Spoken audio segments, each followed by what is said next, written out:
Oke, halo semuanya. Pada pembahasan kali ini kita akan mempelajari tentang materi kecerdasan buatan. Namun sebelum itu, izinkan saya untuk memperkenalkan diri saya. Perkenalkan, nama saya Yusua Marlon Marsnower dengan NIM 2302408. Saya dari kelas 5TI1. Materi yang kita bahas ini yaitu Decision Super System. Pengertian Decision Super System atau DSS adalah suatu sistem yang digunakan untuk mendukung manajemen dalam pengambilan keputusan. Dalam kata lain, di sistem DSS hanya membantu kita dalam mengambil keputusan, bukan menentukan atau mengambil keputusan itu sendiri. Salah satu contoh dari sistem DSS adalah aplikasi Google Maps.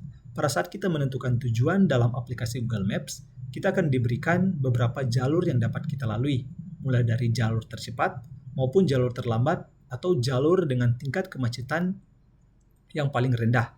Nah, sistem ini memberikan kita jalur-jalur untuk kita ambil keputusan, membantu kita menentukan keputusan yang tepat, namun tidak membuat keputusan itu sendiri jalur mana yang harus kita pilih. Berikut tujuan penggunaan DSS pada sebuah organisasi atau perusahaan dalam pengambilan keputusan. Yang pertama, DSS memudahkan pihak manajer atau petinggi perusahaan dalam mengambil keputusan. Yang kedua, DSS mengoptimalkan keaktivitas dari sebuah keputusan. Dan yang ketiga, DSS dapat mengatasi semua batasan kognitif, yaitu batasan berpikir, memecahkan masalah, ataupun memproses suatu hal. Ketika memproses suatu maupun menyimpan informasi di dalamnya. Berikut kita akan mengenal 4 fase proses pengambilan keputusan. Yang pertama, fase intelijensi. Pada fase ini, DSS akan melakukan aktivitas identifikasi dari sebuah situasi, peluang, serta masalah yang sedang dihadapi. Yang kedua, ada fase desain. Pada fase ini, DSS akan melakukan proses penemuan, pengembangan, dan tindakan analisis yang dinilai diperlukan. Yang ketiga, ada fase pilihan. Fase ini seperti evaluasi, pencarian, serta memberikan rekomendasi terhadap solusi yang dirasa sesuai dengan modulnya. Dan yang terakhir ada fase implementasi. Fase implementasi merupakan inisiasi terhadap pengendalian perubahan pada perusahaan. Fase ini dilakukan untuk memastikan solusi yang dipilih tepat dan jelas. Yang ketiga, berikut kita masuk ke dalam jenis-jenis DSS. Yang pertama ada DSS terstruktur. Pada DSS ini, aktivitas pengambilan keputusan jelas dan dilakukan secara kontinu atau secara berkelanjutan. Umumnya dilakukan pada manajemen tingkat tertentu. Yang kedua, ada DSS tak terstruktur. DSS ini berdasarkan pengalaman dan sumber eksternal dengan informasi bersifat internal dan eksternal dalam mengambil suatu keputusan. Contoh dari DSS tak terstruktur adalah suatu teknologi baru yang baru pertama kali kita kenal. Nah, dalam menentukan keputusan apakah kita akan menggunakan teknologi tersebut, kita harus memikirkan secara jelas apakah keputusan itu tepat atau salah. Namun, berdasarkan situasi yang tak terstruktur ini, kita tidak dapat mengambil keputusan yang tepat. Berikut kita masuk ke dalam jenis DSS semi terstruktur. Struktur ini melibatkan komputer dalam menentukan keputusan, sedangkan sebagian lainnya dipertimbangkan oleh pihak pengambil keputusan. Berikut merupakan komponen dari DSS. Komponen yang pertama ada data manajemen. Komponen ini mencakup pusat data yang berisi informasi atau data relevan terkait sejumlah situasi dan kondisi. Berikut ada komponen model manajemen. Komponen model manajemen ini melibatkan model keuangan, manajemen sains statistikal, serta sejumlah model kualitatif lain. Model ini mengambil tindakan analitis sesuai dengan keputusan yang ada. Berikut ada komponen communication.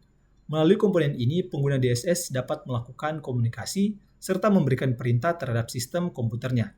Dalam kata lain, model communication menjadi penghubung antara sistem dengan pengguna dari sistem itu tersebut dalam mengambil suatu keputusan. Dan yang terakhir ada knowledge management. Komponen knowledge management bersifat opsional.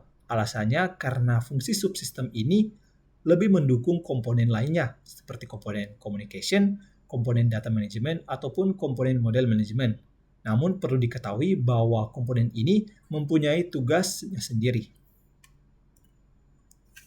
Berikut manfaat dari DSS.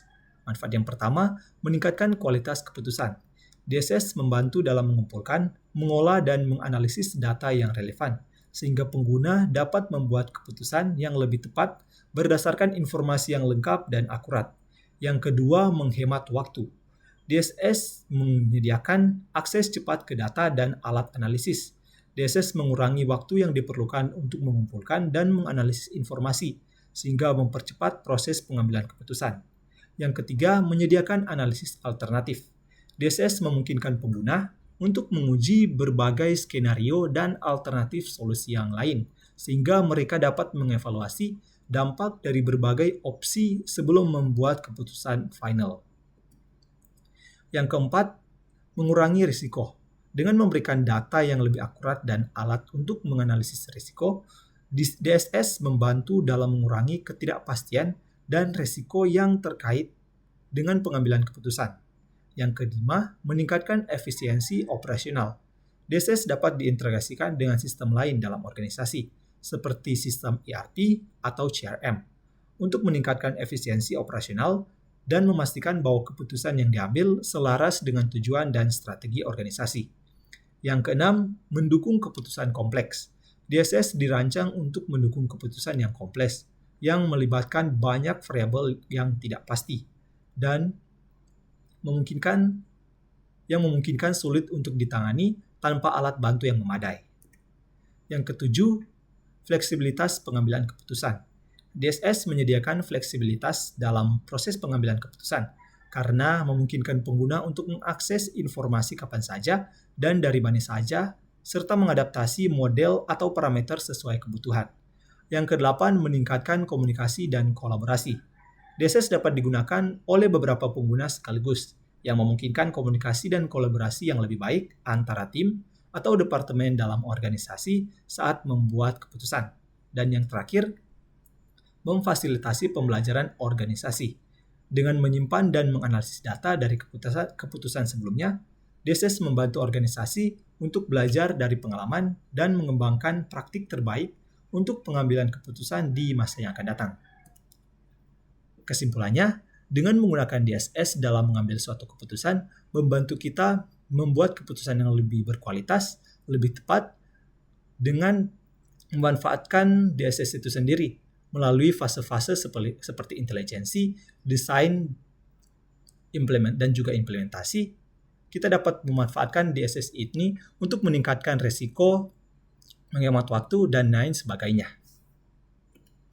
Sekian saja mungkin pembahasan mengenai DSS itu sendiri. Saya sampaikan terima kasih.